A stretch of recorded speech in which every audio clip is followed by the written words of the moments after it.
Welcome, everybody, to the Chanukah edition of The Joy of Gratitude. This week has been sponsored in memory of Menachem Yaakov ben Menachem Yaakov. Last week, we started talking about eyes, and apologies for those of you who found it a little bit too squeamish. Somebody contacted me and said that we should actually start every morning thanking Hashem that He didn't make us a lizard. And we set a challenge at the time to think about the details of the miracle of light, of sight, as we watch the Chanukah flames burning, because we wouldn't be able to see it if all of those things that we talked about last week weren't functioning well.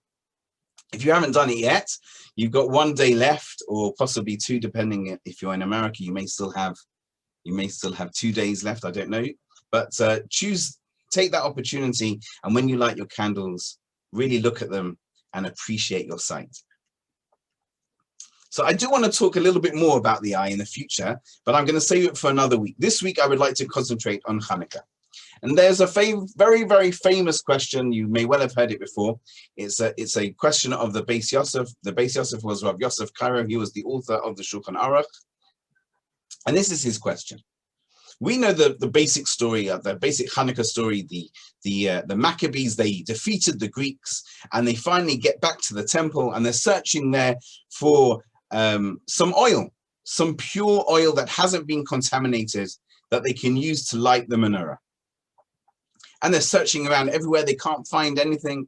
And then suddenly one of the Kohanim finds one jar that hasn't been opened. It still has the seal of the high priest on it. It hasn't been contaminated, and they're overjoyed. They can light the menorah, but there's one problem.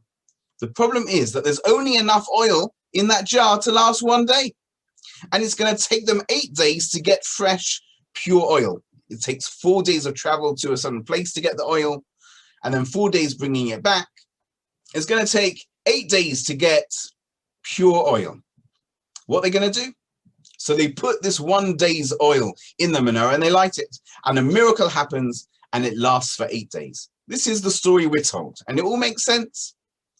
Ask the Beis Yosef, if that is the case, if that is the story, why do we celebrate Chanukah for 8 days? The miracle was 7 days. The first day was just normal. There was enough oil to last for 1 day. That's normal. The 7 extra days, wow, 7 days of miracle. Those days we should celebrate. That makes sense. Why do we have 8 days of Chanukah and not 7? Now, there are hundreds of answers. In fact, there's a book that's been compiled just on this question, and it lists hundreds of answers. But I would like to give an answer that has special meaning for me and special meaning for us in this particular program. And it is the answer given by the Alter of Kelm, of Simcha Zissel Broider. What he says is this: although it's true that the open miracle was only for 7 days, when we experience an open miracle, it reminds us that in fact every aspect of nature is actually miraculous. Miracles that we've unfortunately gotten used to because they repeat themselves every single day. Our vision is a miracle, our speech is a miracle, our every breath is a miracle. The fact that oil burns is a miracle. The fact that fire can give light and warmth is in itself, it's wondrous. And if you want to get a better idea of what this means, probably the best way to think about it is imagine that we were Jews in the desert when the Jewish people, the Israelites, were touring, were wandering the desert for 40 years. And every single day, apart from on Shabbos, food fell from heaven, manna, the man, fell from heaven, miraculous food. Every single day, divine food came from heaven. It was a blatant, open miracle. But I wonder, after 40 years of the same thing happening day in, day out, I wonder, chances are that became nature for them. Can you imagine somebody who's actually born in the desert, Not somebody who had come out of Egypt and knew something different. Somebody who was born in the desert. And then they arrive in Israel and suddenly the food stops. There's no more man. And they see people taking this thing, this seed, planting it in the ground, digging it, making a hole, putting it in the ground, and then watering it. What are they doing? And then a few weeks later, a green shoot starts sprouting from the ground. And it grows and it grows and it makes food. Can you imagine the excitement of that particular child who was born in the desert and has never seen anything like this? Nature for that child was food falling from heaven. And now he's experiencing a miracle. The only difference between an open miracle and nature is that, unfortunately, when it comes to nature, we've got used to it. So on the first day of Chanukah, we light a candle. Do you know why we light a candle? Because we're celebrating the amazing normal. And then we follow it by 7 more days of celebrating the out of this world. At the end of the Al Nissim prayer that we recite on Chanukah, we say it both in our benching at the end of a meal, and we say it also as part of our davening. We say this, we say, the sages established these 8 days of Chanukah to give thanks and praise to his great name. And similarly, in the Talmud, when it's talking about the miracle of the oil, it says, they, the sages, made the days of Chanukah festival days filled with praise and thanks. Now, in both of these cases, it's important to understand something here. It does not say that the sages made these days as days of thanks for the miracles of Chanukah. It doesn't say that.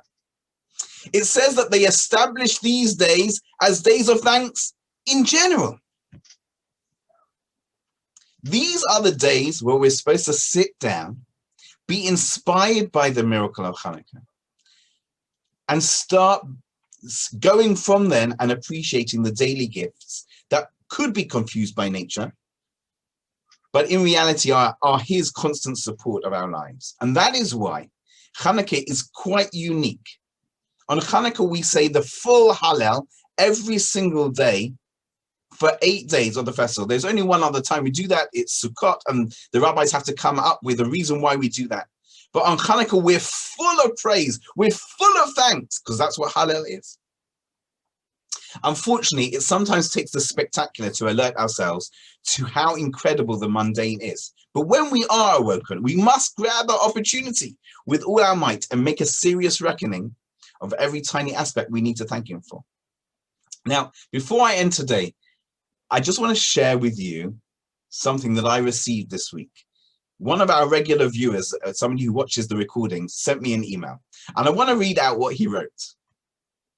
I don't know if you remember, a couple of weeks ago, we were talking about appreciating the ambiance, and we talked about the blessing that we make on water, and that it includes thanking Hashem, not just for this essential life-giving liquid, but also everything around it, the setting, the unnecessary beauty, right? This is what the viewer wrote to me, and these are his own words. Last week in part 13, you set the challenge to enjoy the ambiance. And I awoke Thursday morning, and before getting into my car to drive to work, I took a second to sip some water and take in everything I could see and hear on a cold but beautiful Chicago morning. I remember being struck at how close to perfect everything was for those few seconds. I felt fulfilled and determined to continue this each day. However, within just 24 hours, things had gone in a very different direction. And by Friday morning, I was laid up in bed, feeling rather sick. And unfortunately, later that day, it was confirmed I had COVID. So I was lying in bed and feeling pretty sorry for myself. I had had just one opportunity to enjoy the ambiance outside. And now, of course, I knew I would be quarantined in my bedroom for the next 10 days or so. But in a call with my doctor later that day, something happened. One of my many symptoms was very painful aches throughout my body. What was the doctor's easy advice to help with this? Drink lots and lots of water, of course. I realized in that moment, maybe something bigger was at play. You see, It is easy to enjoy the ambiance in the fresh air with a stunning view, to remind me of the many, many miracles in our daily lives. But for the next few days, I was going to be drinking liters and liters of water to help me. Could I still find a way to enjoy the ambiance stuck by myself indoors and not feeling so good? That was the challenge. Not one I succeeded every time, but at least once every day I have managed to switch my mind to be so thankful for the chance to gulp some water. And no, despite not seeing another single human being in my room for 7 days now, Hashem has not left my side once. Moreover, I decided to add a little something extra also. You see, this virus has decided to really put me through it. I've experienced many symptoms the last week, and each one has really tested my body. It has not been pleasant, and by nature of trying to figure out what's happening with doctors and also friends and family who inquired about me, I've been reeling off this list of horrible symptoms over and over again, adding new things as they have come up. It is easy to get down and think how unfortunate one is to be suffering.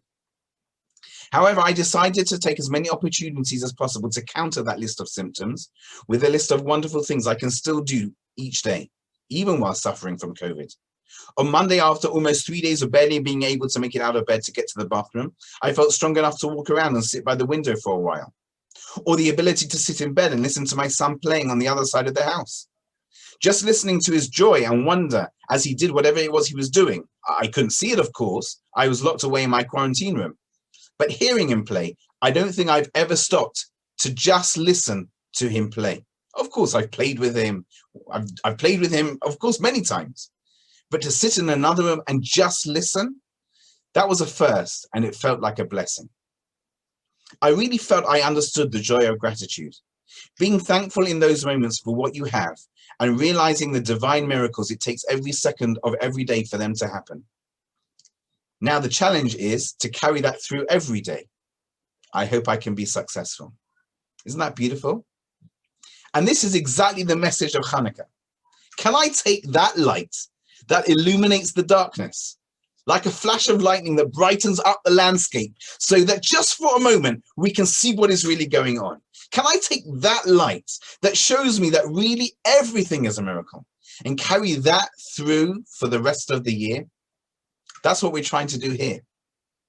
So please join me next week for another session of the Joy of Gratitude. And if you would like to contact me or sponsor a future session, you're welcome to email me on menachem@journeytobetterspeech.com. I hope to see you next week.